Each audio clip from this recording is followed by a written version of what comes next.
गाडगीळ आणि sons limited 1832 पासून।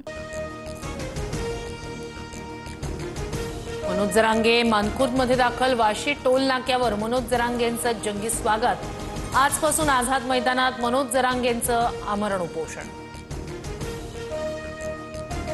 मनोज जरांगेंच्या आंदोलनाच्या पार्श्वभूमीवर मुंबईत पोलिसांचा कडेकोट बंदोबस्त। चेंबूरच्या पांजरापोळ चौकात वरिष्ठ पोलीस अधिकाऱ्यांसह पोलीस तैनात। मनोज जरांगे छत्रपती शिवरायांच्या पुतळ्याला अभिवादन करणार।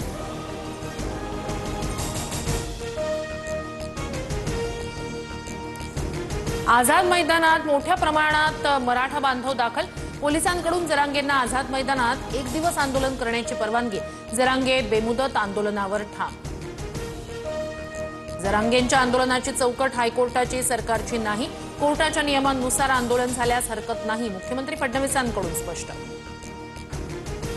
काही राजकीय पक्षांकडून जरांगेंच्या खांद्यावर बंदूक ठेवून फायदा घेण्याचा प्रयत्न। आंदोलनाला कुणाचं पाठबळ सर्वांना माहिती।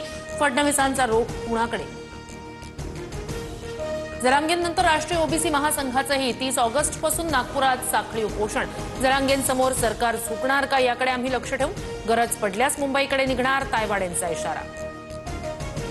मराठा समाजाचे प्रश्न आम्हीच सोडवले आणि पुढेही आम्हीच सोडवणार। मराठा ओबीसी समाजावर अन्याय होऊ देणार नाही। मुख्यमंत्री फडणवीसांची ग्वाही।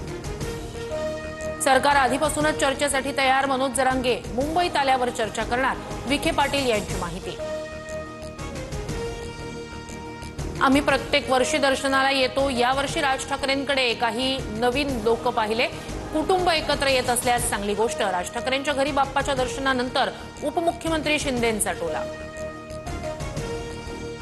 शक्तीपीठ महामार्गाच्या भूसंपादनाचा आदेश पारित। कोल्हापूरला भूसंपादनाच्या आदेशातून वगळलं। वर्धा ते सांगली जिल्ह्यापर्यंतच्या भूसंपादनाला मान्यता।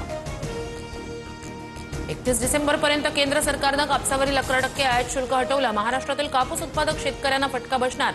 विरोधकांकडून केंद्र सरकारवर टीका। कल्याण पश्चिममध्ये भीषण अपघात। जखमी आई आणि मुलीवर खासगी रुग्णालयात उपचार सुरू। गाडी चालक फरार। नागरिकांकडून कठोर कारवाईची मागणी। पंतप्रधान मोदी जपानमध्ये दाखल। 15व्या भारत जपान वार्षिक शिखर परिषदेसाठी मोदी 2 दिवस जपान दौऱ्यावर। जपान दौऱ्यानंतर मोदी चीन दौऱ्यासाठी रवाना होणार।